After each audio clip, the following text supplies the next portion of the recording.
2 দিন আগে বাবার বাড়ি থেকে শ্বশুর বাড়িতে আসছি। আজকে হঠাৎ করে আমার আম্মু ফোন দিচ্ছে যে ওখানে যাইতে হবে অনুষ্ঠান। যাই হোক, আসসালামু আলাইকুম, সকলে কেমন আছে?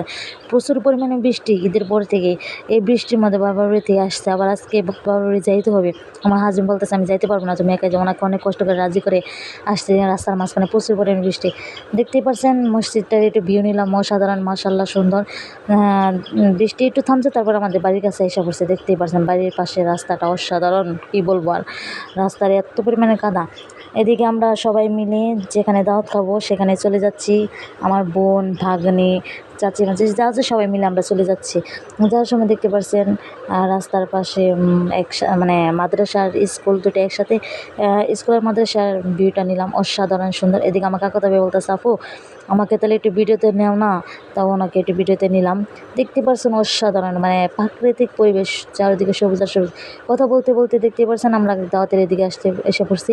আসলে গ্রামের মানুষ ভিডিও করা পছন্দ করেন না, তার জন্য হালকা একটু খাওয়ার সময় ভিডিও নিলাম।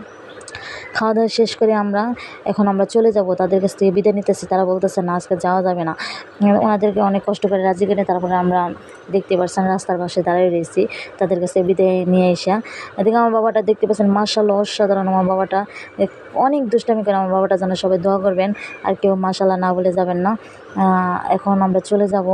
আমার এই টাইমে মেয়েদের মানে কি বলবো, খুব খারাপ লাগছিল। মেয়েদের জীবনটাই মনে হয় এরকম। যারা বাবার বাড়ি থাকি বছরের পর বছর থাকলে পরে কিছু মনে হয় না, কিন্তু একদিনের জন্য কোথাও যাওয়ার সময় অনেক খারাপ লাগে। দেখো আমার বাবাটা দেখতে পাচ্ছেন আমাকে টাটা দিতেছে, কী বলবো, অনেক খারাপ লাগছিল। আমার মা, আমার বোনেরা সবাই তাকাই রয়েছে। এদিকে রাস্তার পাশে একটা নার্সারি। এই নার্সারিটা আমি সবসময় দেখি, কিন্তু কখনো ভিতরে যাই নাই। আজকে আমার হাজব্যান্ডই বলছি যে নার্সারির ভিতরে যাব। উনি বলতেছে আচ্ছা তুমি যাও, আমি এখানে দাঁড়িয়ে।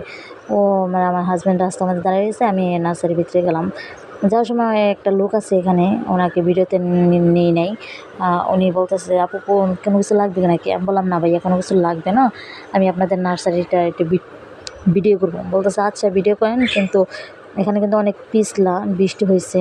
বললাম ওকে, সমস্যা না ভাইয়া। এখানে অনেক রকমের ফুল গাছ, আমি কোনো ফুলের নাম বলতে পারি না। আমি শুধু ফুল চিনি, কিন্তু কোনো ফুলের নাম বলতে পারি না।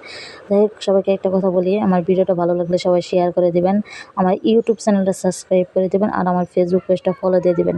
আমি নতুন পেজ খুলছি, সবাই আমার পাশে থাকবেন আর কমেন্ট করবেন আমার ভিডিও কেমন হয়। এদিকে দেখতে পাচ্ছেন একটা ফুল পড়ে রয়েছে, ফুলটা সাধারণ সুন্দর। এই ফুলটার নাম কি আমি জানি না। ফুলটা পড়ে রয়েছে, আমার মায়া লাগলো, তার জন্য ফুলটা উঠাইয়া নিলাম। এদিকে সত্যি মানে কি বলবো, অসাধারণ নার্সারি। এটা জানি না আমার ভিডিওতে